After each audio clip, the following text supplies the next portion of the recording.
First question, Vince in the back center. Tyrese, Vince Goodwill, Yahoo Sports. When Miles, since the day he got here, pretty much he's been in trade rumors. And when you got here for Sabonis, it kind of opened things up for him in a way. Can you almost speak to knowing what it's like, kind of to be in his shoes and what he has meant to you, your sort of tandem since you guys have gotten here and risen through the East? Yeah, I can't really speak on knowing what it's like to be in his shoes, honestly. I think since I've gotten here, he was hurt when I got here. And I think that he got to watch me play and felt like, the success that I was having, that if we were playing together, that it would be a lot more, So our first experience playing together has been, a lot of fun, and we feel like our synergy and our connection has just grown over time. We constantly are sending each other clips of how we can be better in pick and roll, how I can help him, how he can help me, whatever the case is. We get along really well, and I think that has given us a lot of success. And to be honest with you, when I first came in the league, and my big was Rashawn Holmes, and I love Rich. Rich was much more. He's not a pop guy. He's a roller. Has a really good floater push shot. And I always thought, in my career, I was going to be best with a guy who plays above the rim and a pick and real roll threat. Well, now having experience playing with Miles for so long, I feel like he just unlocks a lot more of what I do. And it's been an interesting dynamic to play a long time because Miles isn't this guy that's going to catch a ton of lobs or anything. We've probably thrown 3 alley-oops in the years we've played together. But, it's been really a lot of fun, a fun experience to play with him and get to know him better.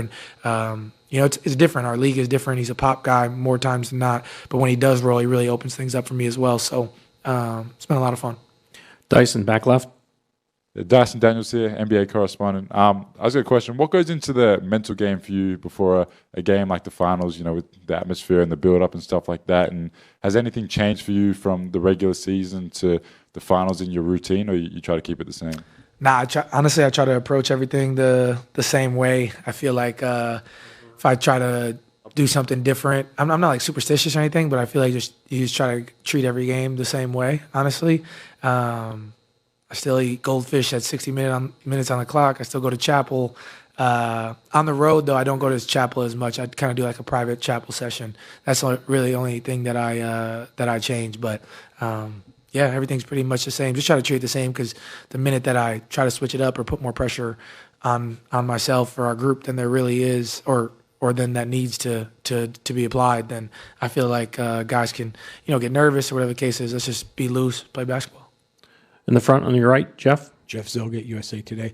Tyrese, when someone's at your level, we often hear that there's not a defense you haven't seen. So I assume you've seen everything Oklahoma City is doing with you, but what makes them different? And how do you try to combat that in such high stakes here, game after game after game? Yeah, I feel like at the point of attack, they got more guys than most teams in the NBA that are high level at the point of attack. They're really connected on the defensive end, and I feel like they mix up coverages. I think Coach Dagnall isn't afraid to just kind of do things on the fly. He doesn't do everything that's very traditional. He will, if you're trying to get a 33, he'll come double just out of nowhere. Then they've really done that all year. But I just feel like they're willing to mix things up, and I think the biggest thing is just personnel. Their personnel is different than everywhere else. But, I think playing 2 games against these guys is really good. It gives me more film to watch, see where I can be better. Feel like I haven't been great by any means through the first 2 games. So, I'm just trying to take what I can to prepare me for game 3 and just trying to be the best version of myself. So just keep watching film, see where I can get better. The answers always lie in the film. Dustin, up front. Hey, Ty. Keep going on that note, just how important is off-ball execution in these guys? Just to try to keep the swarming of the defense out of the paint.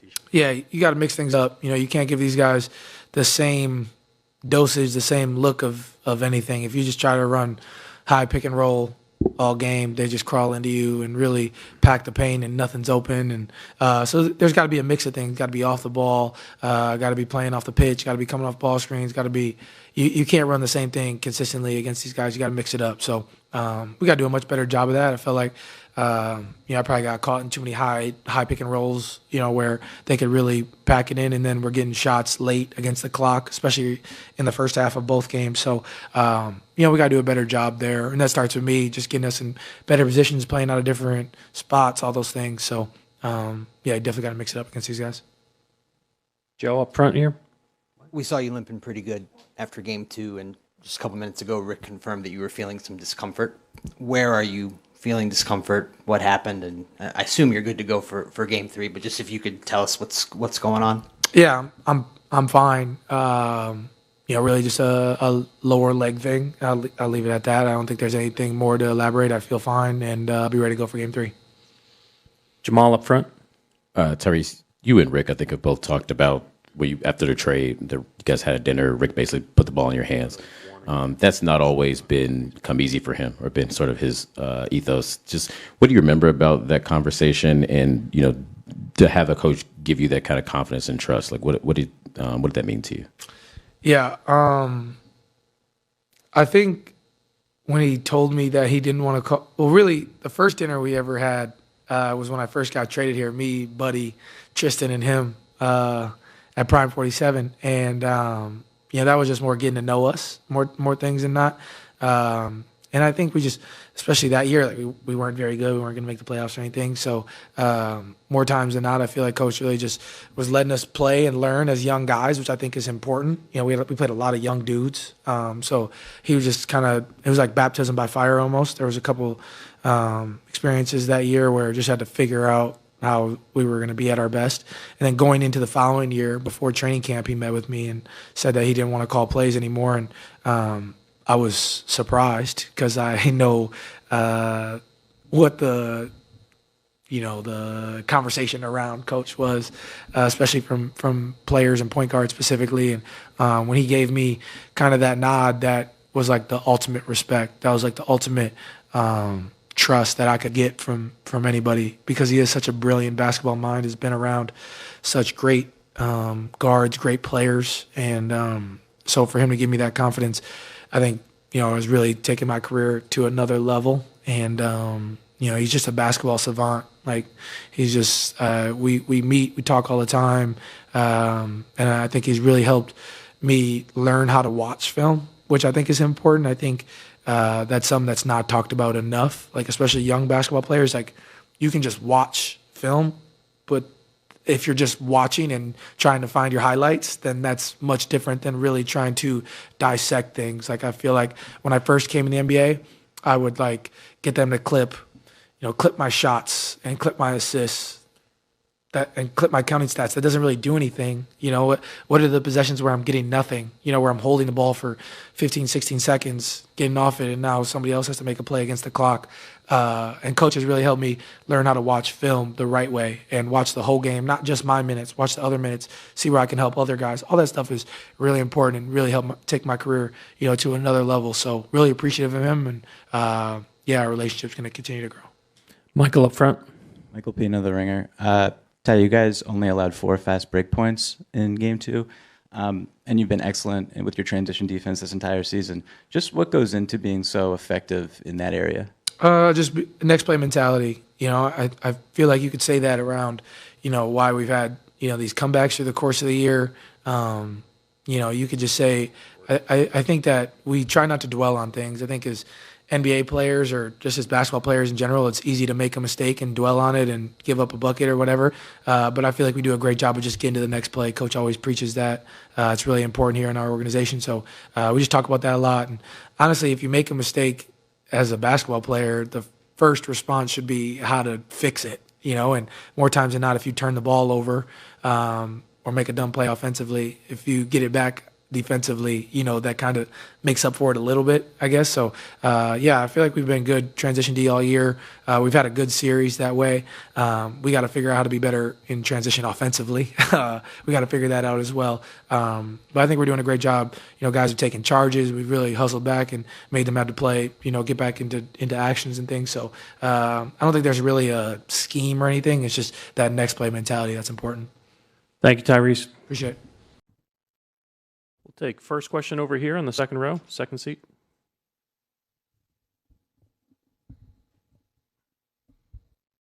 Hi, Coach. Hadiaga from ESPN Brazil. I know a win is a win and the series tied, but how concerned is it for you that your team has been leading this series for just 1 minute and 56 seconds?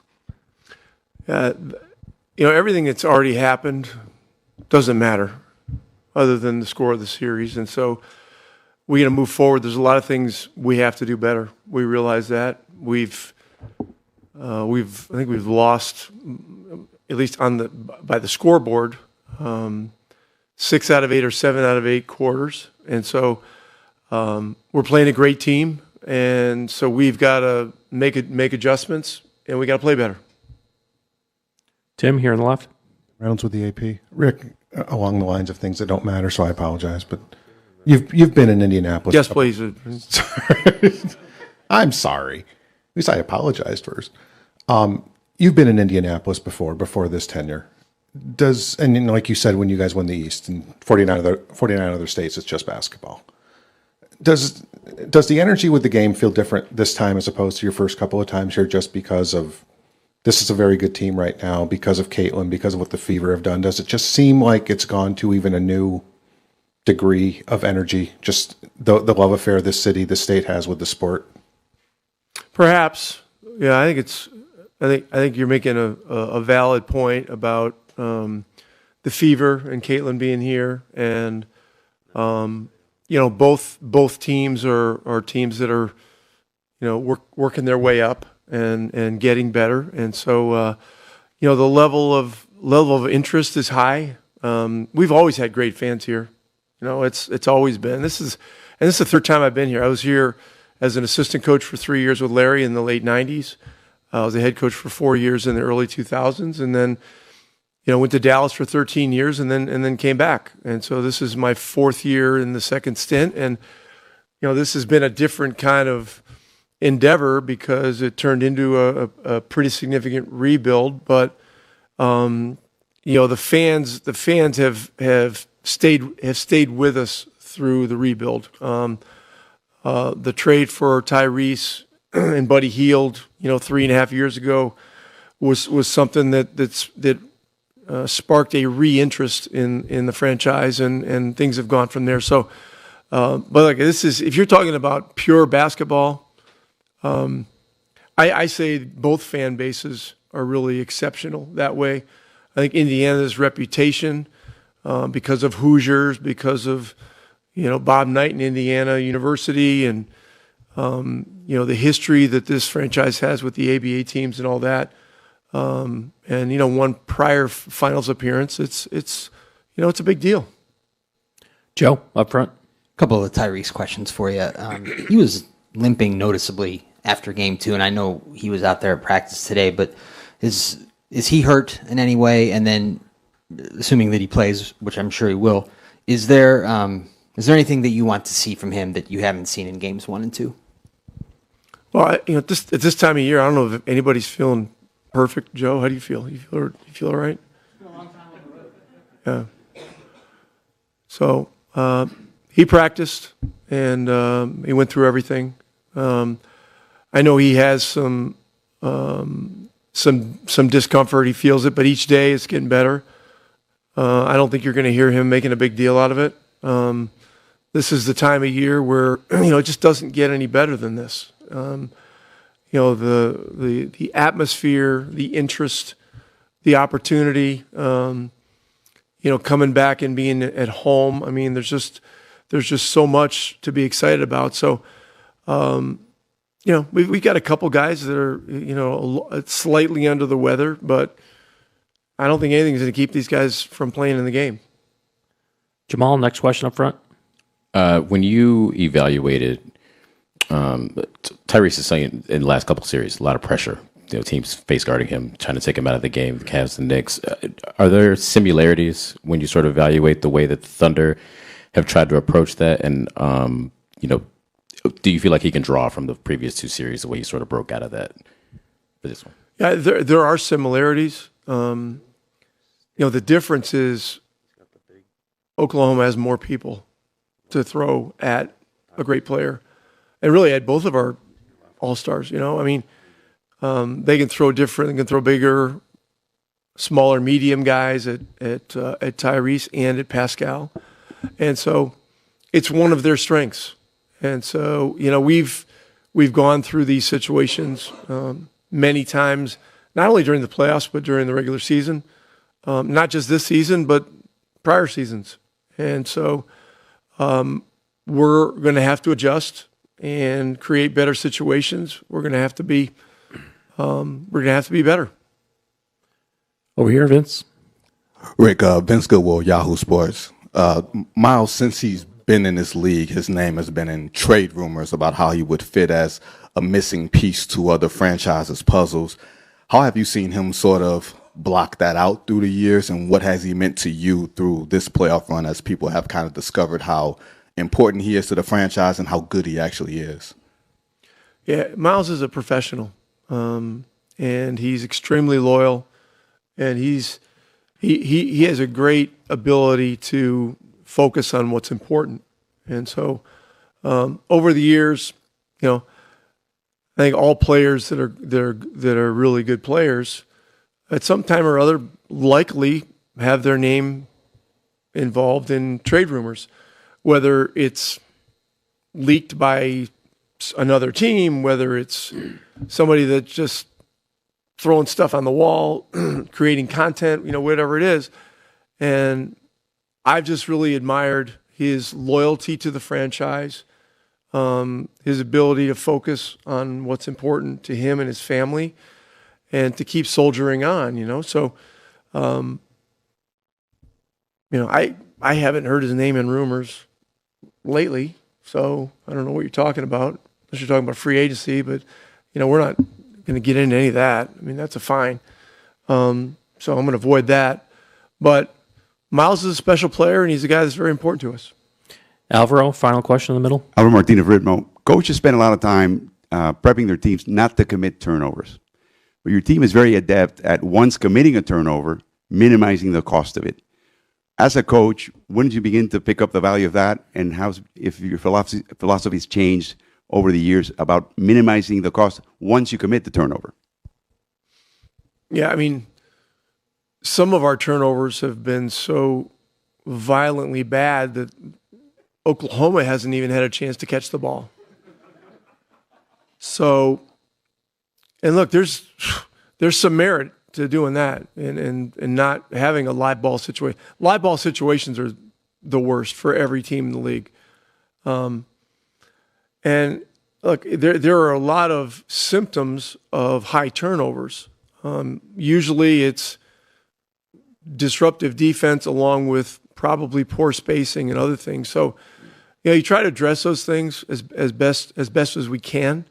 Tyrese has been historically great with ball security, and this team that we're playing now presents unprecedented challenges because they've been turning everybody over through the entire playoffs.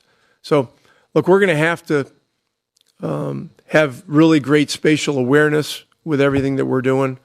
You can't play too careful against Oklahoma, or otherwise you'll never get a basket. You've got to be aggressive, and there are going to be some mistakes, but our bounce back ability from mistakes is really key, and our response, and certainly we want to avoid those mishaps as much as possible. Thank you, Coach.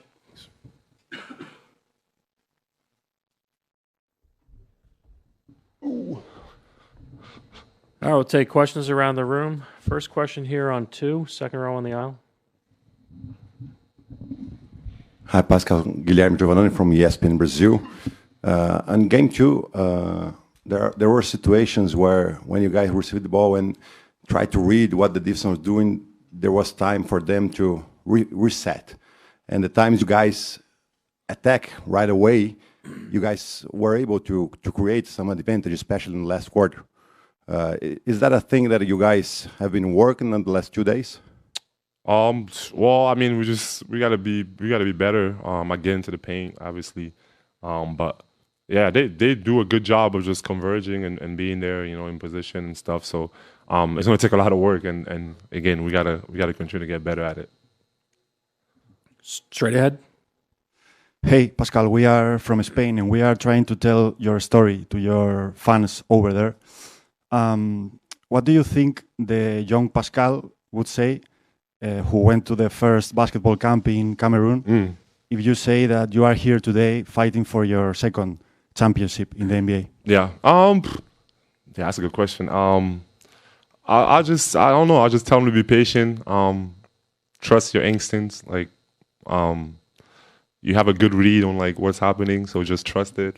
Believe in yourself, no matter what. There's going to be a lot of down periods, but you just gotta keep fighting, and you're gonna get an opportunity to do something special. So that's just what I'll tell my younger self, and I think that's just looking at my journey and how it was. It wasn't always just a smooth sailing, you know. It was a lot of rough times, but also a lot of great memories, and it took a lot of just getting through adversity and all that. So I'll just tell them those things.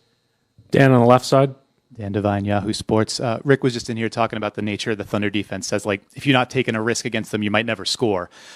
You have had some opportunities to, duck in, get steals. It's obviously hard work down there, but how do you balance trying to find, hunt those smaller opportunities versus staying in the flow of the offense? Right. Yeah, no, you just got to balance it out. Obviously, like we said, they do a good job of just packing everything and making everything disruptive. And so we got to be stronger with the ball, obviously, but also just be decisive. Whatever we decide to do, just do it. Mike in the front. Michael Pina, the ringer. Pascal, you guys only allowed 4 fast break points in Game 2, and you've had such an excellent transition defense this entire season. Just what goes into being so effective in that area for you guys? Yeah, I mean, we got to get stops, right? So you get stops, you get in transition. That's the first thing, and we got to also get rebounds. If you can't do those two things, I don't think you can be successful in transition. We know we can run, that's what we do, but it's not really possible to run if you're not getting stops or if you're not getting rebounds. Next question over here on the third row on the left. Hi, Pascal. Tencent from China. So we all know that the Pacers is a well-rounded team throughout the whole season, but does it bother you at all that the team is yet to have anyone score more than 20 points in the series so far? Not really. It bothers me that we didn't win last game. That's probably the only thing that bothers me right now. We want to win. That's all we really want to do. Anyone? Alvaro, last question in the middle on one. Go ahead. Did I say last night? No, it wasn't last night. Alvaro Martin. Last game, yeah. Alvaro Martin, Ritmo. I presume you've looked at the tape of the 2019 NBA Finals and seen yourself play. When you look at young Pascal Lejeune, the young Pascal, what's your reaction, and what's on your mind as far as, boy, I've come a long way in these areas? Well, yeah, I think I'm focused on right now. I haven't been watching those tapes because I'm really in the moment right now, focused on what we can do to win. But just me as a young player overall, it's just the growth. I started, all I could really do was just run and play defense and just dunk. There was nothing else. So just look at myself now, just a little bit more well-rounded, skill wise, maturity wise. I mean, I was probably 200 pounds when I first started, my rookie year or whatever. So. Just being a man, I think that's pretty much it. And my skills just developing. Thank you, Pascal.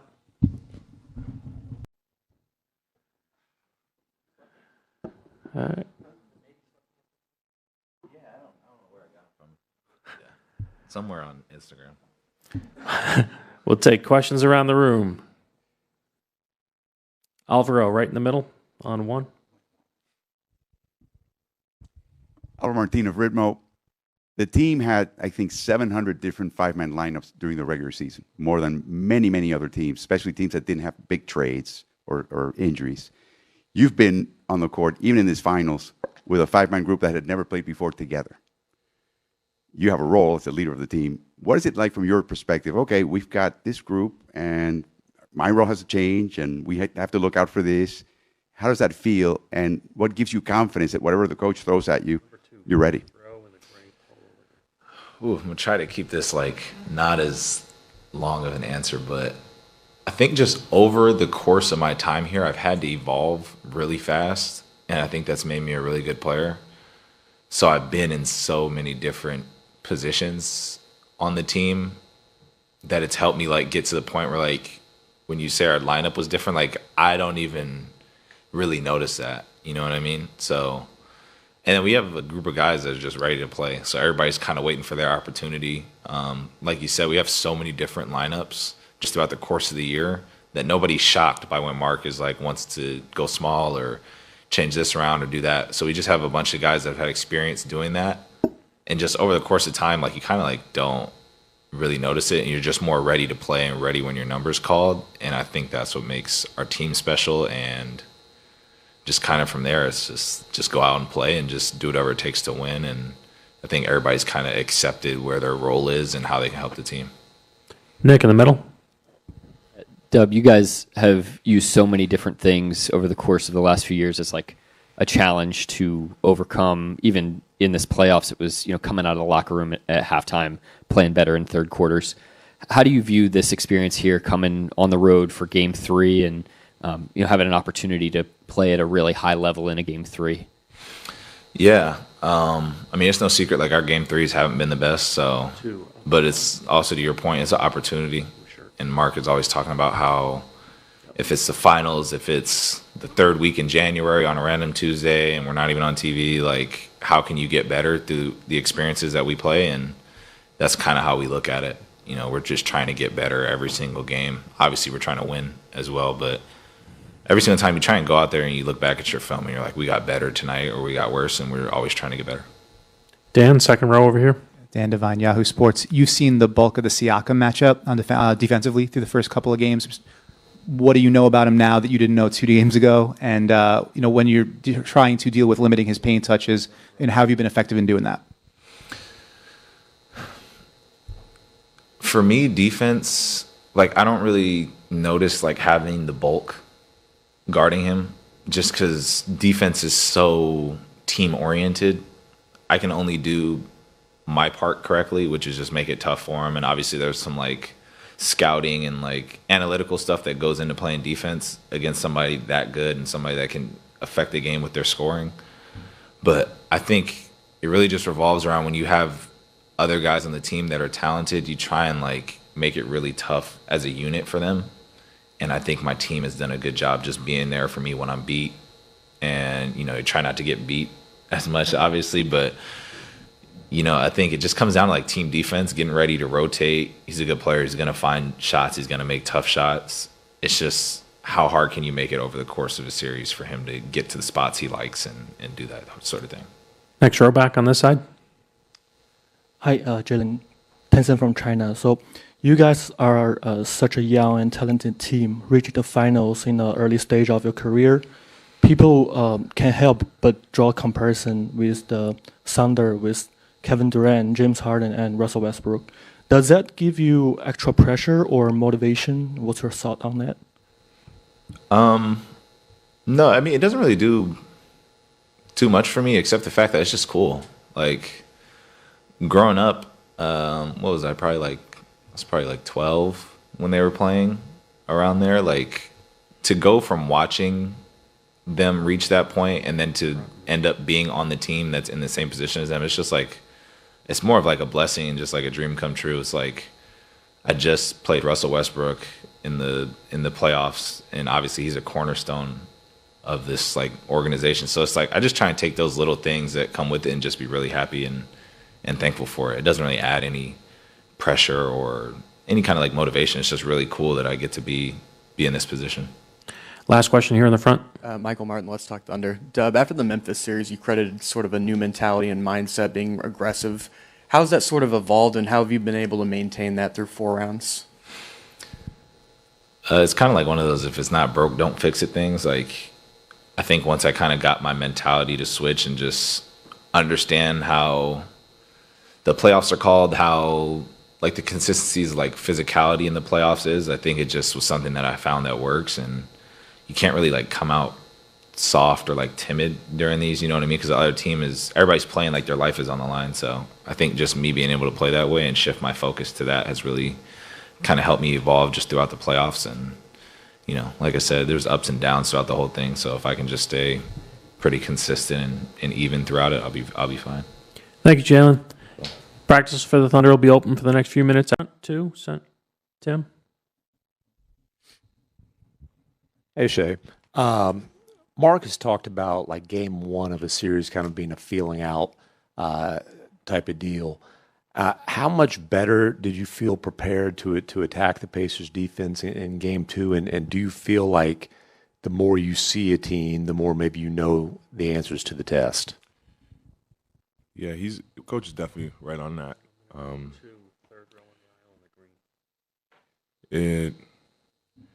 A series is so tricky. Like it definitely is like it's a feel out, but it also can be like there's also so many adjustments made to where like it's almost like hard to like predict and try to determine what they're gonna do with you. You kind of just have to be ready for everything. And just try to be as sharp as you can. That's how I kind of see it. Teams have like we've obviously like played well in certain games, and teams have thrown like different coverages at us as a group and a scheme.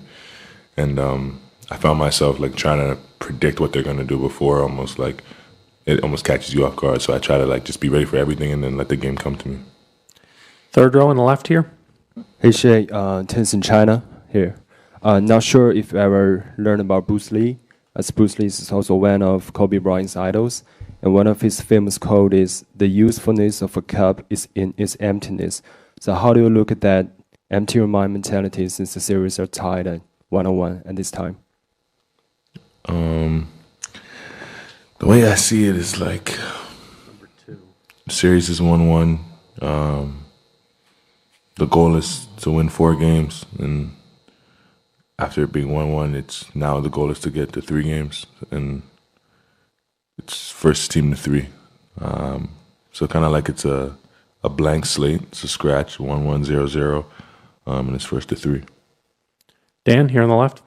Dan Devine, Yahoo Sports. You've wound up with some of the switching cross-matched onto Siakam. I'm just wondering, when you got that sort of him on a switch, you know, he's got a versatile offensive game. What's job one for you when you realized like, oh, I'm on him, I got to deal with him right now? Yeah, he's obviously a really good player. Like you said, can attack you in many ways, very versatile.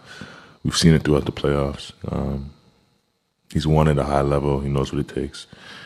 And I honestly, with guys like that, you just try to make it difficult for them. They can almost check every box, and you just try to make it as complicated for them as possible. It's a hard job, but if you want to win, you got to get it done. Alvaro, straight ahead. Alvaro Martin Ritmo. When you're a young player coming into the league, you have a list of things you want to develop and get better at. Your coach just mentioned that the team, as much as it's progressed over the years, has a few more levels to go beyond the series, including. Do you sense that? Do you sense that there's more that this team can do as a team collectively in terms of the way you play? Yeah, absolutely. That's the way I view competition, the way I view everything as a whole. Like, you're never going to do anything in life perfectly. And no matter your age or your upside and whatever it is, you can learn and get better. Now, us being younger, I guess the room is a little bit bigger, but we haven't not once yet played a perfect basketball game or had a perfect series. So there's definitely plenty of room to get better, and that's one of the things that we focus on as a building and as an organization, and I think that's why we've been able to get better so quickly. Nick in the middle. Yeah, Shay, maybe one of those things is an opportunity for you all to continue to get better through the playoffs, which you've talked about as performing at a really high level in one of these Game 3 type situations. Do you guys view these boxes that you continue to check, and maybe this is another one for you all here on the road in a Game 3? Yeah, absolutely. I think we just have to keep finding ways to get better as a group. If we continue to do that, we'll be just fine. But if we've struggled in an area, that's an area we can get better at, and we have to attack that opportunity. And I think Game 3 is a perfect example of that. Last question up front. Shay, right here. Michael Pina, The Ringer. Shay, what have you come to appreciate about Alex Caruso as a defender that maybe you didn't anticipate before he became your teammate? His ability to like know where everyone is on the floor, and not just like the defense or the offense when he's on defense, but us as well. He knows where all 10 guys are supposed to be, and he plays defense off of like feel and like tendencies and awareness, almost like how a lot of guys play offense. And it's pretty special to see up close and personal every day. It's literally a talent of his to feel the game the way he does defensively, and it's helped our defense a lot. And it's no surprise why we're a pretty good defense. Thank you, Shay. We'll take first question here on the left side, on the second row, on the aisle.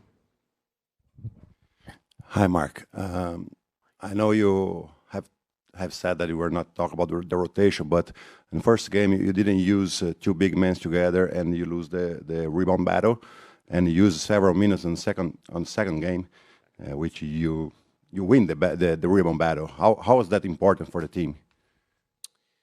I mean, the general battle we're trying to win is the possession battle, and there's different ways to do that.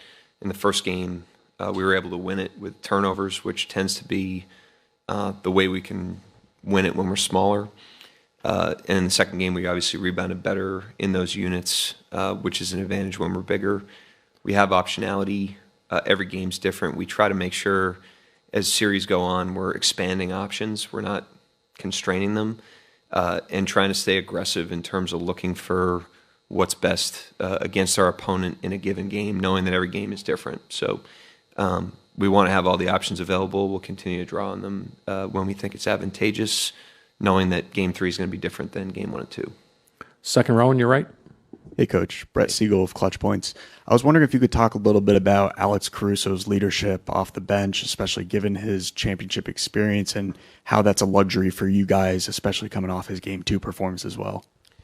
One thing we talk about with the team is the leader is the person doing the right thing, and that's why he's a great leader, because he's always doing the right thing. He's always competing. He's always present. He's always engaged, and he's always inside the team. And when you do the right thing and walk the walk and operate the way Alex does, it gives you an incredible platform to lead, both through example and, in his case, with his voice as well. But we have leadership all over the roster. We have a lot of different leaders that do so in different ways, but he's certainly, got his fingerprints all over the team. Nick, back left. Mark, you have often talked about needing to continue to evolve through the series, and there being a recognition that your opponent is not this static thing that you're going against. Big picture wise, how are you incorporating that into your daily work and attack with the team over the these few days here in between games? It's a combination of preparation and openness. You need the openness because you don't know what the game's going to be like, and you don't know what the opponent could do. There's a lot of different things that Indiana's shown over these playoffs that they could pivot to or not. And we try not to guess in those situations, but we also want to prepare for every situation. The one thing we definitely have to be prepared for is just watching them, especially in Game 5 in New York, and then Game 6. In Game 6, they made a conscious effort when they came home off a loss to really ramp up the physicality, pressure. And so that's one thing we have to be ready for coming in here, is understanding they're going to play with a lot of energy. They play very well here. They play very comfortable here.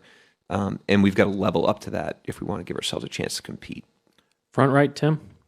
Mark, guessing that this was not a team that was impressed by 60 wins, 65 wins, not a lot of teams winning this many games by double-digit points and all that.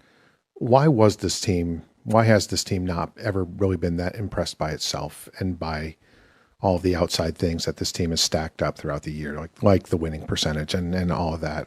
Why does it not resonate, or not seem to resonate with this group? I think there's just a lot of integrity to the team. I think that starts with the makeup that these guys have. They have great psychological makeup, competitive makeup, personal makeup. And then over time, we've had to, really kind of forge into this version of ourselves in invisible spaces. We haven't relied on, anything outside the outcomes, the noise. We haven't relied on that when we weren't winning. We haven't relied on that while we were building. We haven't relied on that while we were rising, and we are not relying on that now that we're in a different position. So I just think the integrity of how this particular group has done it and who they are is probably the answer to that question. Michael in the front. Michael Pina, the ringer. What makes Indiana's transition defense so effective off live ball turnovers, off rebounds? You guys had 4 fast break points in game 2. I mean, they've been good at it all year. It's a strength of their team. I think part of it is offensively. They get really, really good shots with balanced floors. They're very rarely forced into tough situations. They're low turnover generally, and they get really good shots. And usually that is a great starting point with your transition defense. I thought we had 4 fast break points, but I did think we ran pretty well and better in game 2 than game 1, despite the turnovers in game 1. I thought we advanced the ball much more up the floor, got some advantageous plays. It's a play where we advanced up the floor, we've got them kind of on their heels. Ball hits Kaysen, hits Shea, it comes out to Caruso for a 3. It's like we had more of those plays that don't really reflect in fast break points, but that give us some flow up the floor and have us running on the misses and the turnovers, and we have to continue to do that. But there's a reason they're here. They do a lot of things well, and one of them is they get back in transition. Tim here in the front. Mark, Shea is obviously elite mid-range, like historically elite mid-range.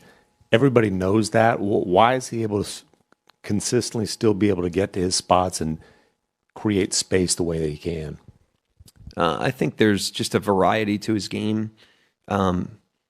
He can get to there a lot of different ways. He'll post, he'll play the pick and roll game, he can ISO, he finds it in the flow. And so I think the diversity of that helps. And then the diversity of his shot profile. I mean, he'll pass, he'll get to the rim, and he'll shoot threes as well. So it's not like he's just a fastball pitcher. He's got a lot of different things he can go to that can keep teams off balance. And I just thought, in game 2 especially, he just found such a great rhythm and such a great, blend of those things that he becomes much harder to guard and less predictable when he's doing that. Last 2, David and Dan. Mark, how's your team's ability to kind of disrupt screening evolved over the last year or two? How has the communication gotten better, and the actual physical ability to kind of make teams screen badly against you and be able to blow those things up? How has that kind of gotten better and better over the last 2 years?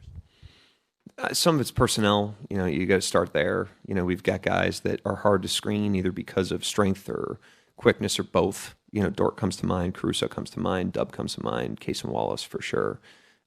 So they're really good pursue guys. Having the guys at the rim is helpful because you can't just spring downhill and assume that there's something good there for you. Hopefully the help is to turn that to a degree. And then, we've just seen more and more pictures as we've gained more experience. We're still learning the league. We're still learning our own schemes. Guys are still learning their games. A guy like Case and Wallace, as good as he is still really learning the pictures. And so it's a combination of those things, but I think it starts with just the defensive personnel and how potent they are with that. Dan, last one here on the left. Dan Devine, Yahoo Sports. Siakam is somebody that you mentioned earlier, poses a lot of different kinds of challenges, but you've been able to limit his touches, especially in the paint. What's allowed you to be successful in kind of limiting his effectiveness through the first 2 games? I don't want to make that a foregone conclusion at this point. I mean, they're coming home and he's going to be very aggressive. Haliburton's going to be very aggressive. And they play really well here. So I thought we've done a decent job conceptually against their team in the first 2 games, which I think the strength of their team is they play a certain way that elevates everybody. I think we've seen that. And so, you really can't key on an individual player or an individual thing. You really have to defend them conceptually because that's how they're existing on offense. And just trusting that if you do that, it'll lower the overall effectiveness of the individual players. But that's easier said than done. I mean, they're just so good at imposing their will on that end of the floor that you really can't take that for granted. And as we come here, especially, we really have to be on it if we want to give ourselves a chance to continue to do that. Thank you, Coach. Yep, thank you. Shay will be up next.